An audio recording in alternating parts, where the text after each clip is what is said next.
Hello, and welcome to Poems You Need, where two poets who believe in the transformative power of language share the poems that sustain and inspire us.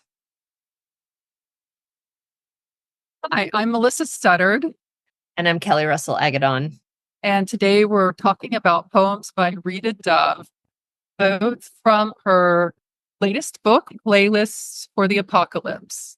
And I am going to start with a poem called Worldwide Welcome, which is the ninth poem in a section called Standing Witness. And I wanted to say that about the section because it is kind of relevant to the poem itself. And the section starts with a quote from James Baldwin that says, "People are trapped in history, and history is trapped in them." And I felt like I needed this poem because the language is so like delightful and acrobatic, yet the poem is still so deep. And I also I think like most people, I feel really overwhelmed sometimes by all the things in this world. And this poem really bears witness to it in a way that is very soothing to me. Worldwide Welcome, Ninth Testimony, the 1990s. Hubba Bubba Bubble Tape, Chicken Pita Wrap to Go, Pop Rocks, Push Pops, Dipping Dots, Oreos, Beanie Babies by the handful, wool or pleather, felt or straw, mood rings for internal weather, Wonder Bra. Page my Palm Pilot when you're done. I'll cut through the traffic mess and pull up curbside in my Saturn. Thank you, GPS. Who wouldn't want to be a millionaire or a real life princess or king of the world? Map your jeans and pierce your navel. Spice Girl. Fire up the circuits in your PlayStation. If you're game, boy, I'll tickle your Elmo. How's your Tamagotchi been hanging? Oh, Mario. Magic's vanished from the court. Great Gretzky has exited the ice. Buffy or Baywatch. Cosmo or Xena. Reality bites.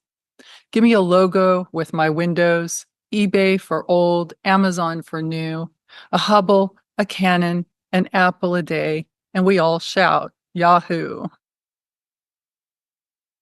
That is such a wonderful poem that you chose, and you read it so well.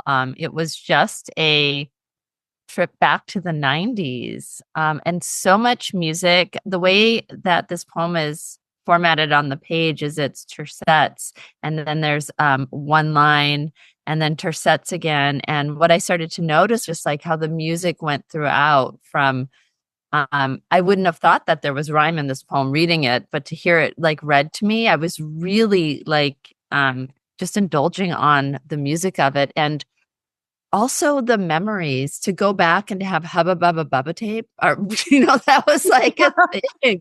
Like all these funny things like pop rocks, and she's really playful with language in here and does things. So like landing on ending on Yahoo.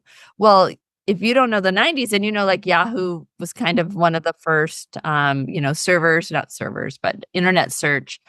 And then also the worldwide welcome, www. She has like World Wide Web, but kind of hidden in there. So this poem just like kept satisfying me in so many ways, satisfying my brain and my memory of that time.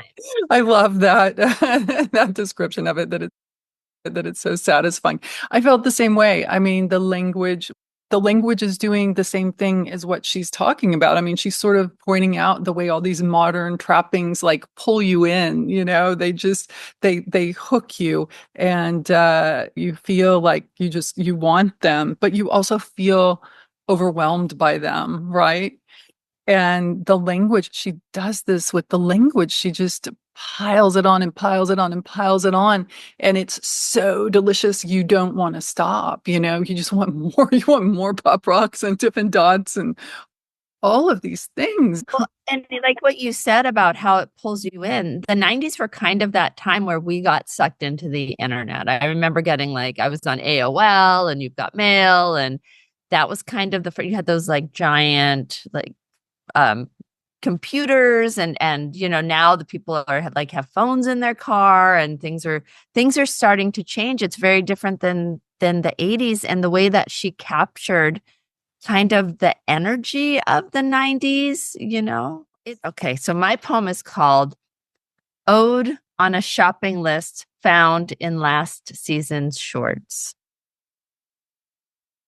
Wedged into a pocket, this folded paper scrap has been flattened to a pink tinged pack. Faint echo to the orange plaid cotton shorts that even back then barely cupped my butt.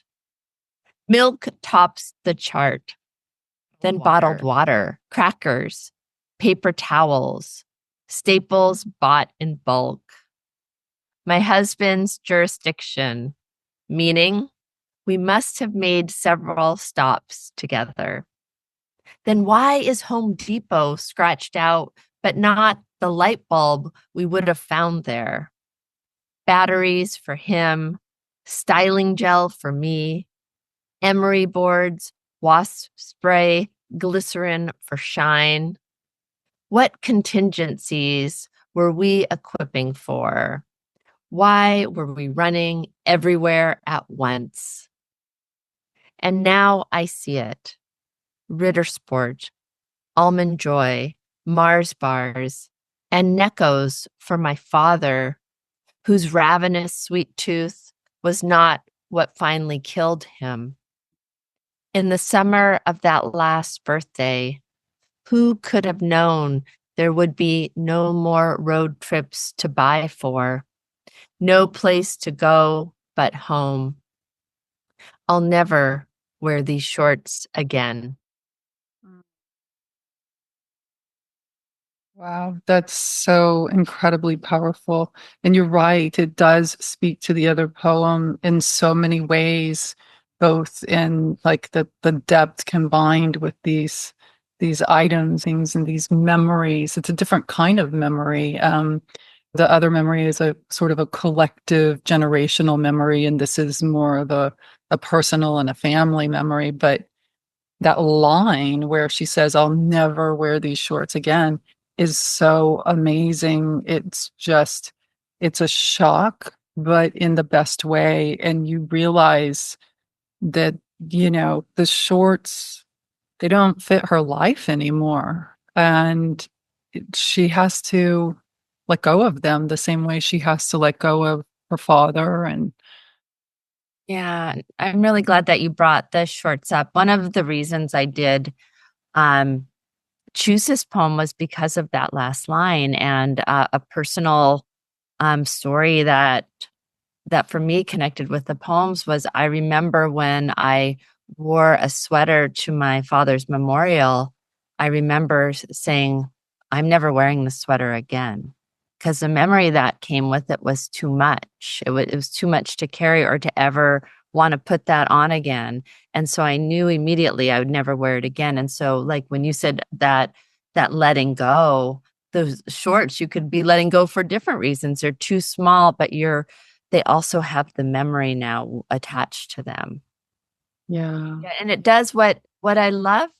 I mean, and it really shows just like how talented Rita is as a skill. Like these are both list poems. Like they have lists and they have very similar things from the grocery store, and yet they have different emotional weights. Like your poem felt very much like a celebration of the 90s. And this is also a reminder of like how lists can then bring you back to a different place where you're kind of like looking back and maybe not even remembering that old self. Like, why did we not cross out light bulbs when we were at Home Depot? And I think that was like her engaging voice that pulled me in there. Is I was so with the speaker on this journey back into a past life and a past self that when we hit that part about the father, it just really hit me, so much harder because I was there. yeah, yeah, you're right. I felt the same way. She has this way of pulling you into the world that she's remembering to where you feel like you just were there, you experienced it with her. And I think also one of the things I love, sort of going off of what you said, is that there's such a she so masterfully changes tone. There are so many different kinds of feelings and tones, and it's just, I mean, it's a real lesson to anyone who thinks that a poem has to have a tone, right? Right. That's You such a know? good thing that you said. Yeah, because you're right. There are funny moments in the poem, like about the shorts, cupping her butt, and that's a different tone than the tone at the end, and she's able to do it seamlessly. That's what we aim for as poets.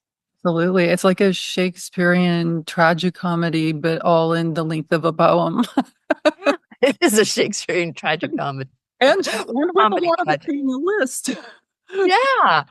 I mean, Oh, how do you, I mean, it's so hard to make a list into a profound poem, right? that's exactly right. Like if if somebody said, "Oh, you're going to be really moved by a poem that has an almond joy in it," I'd be like, "Try me."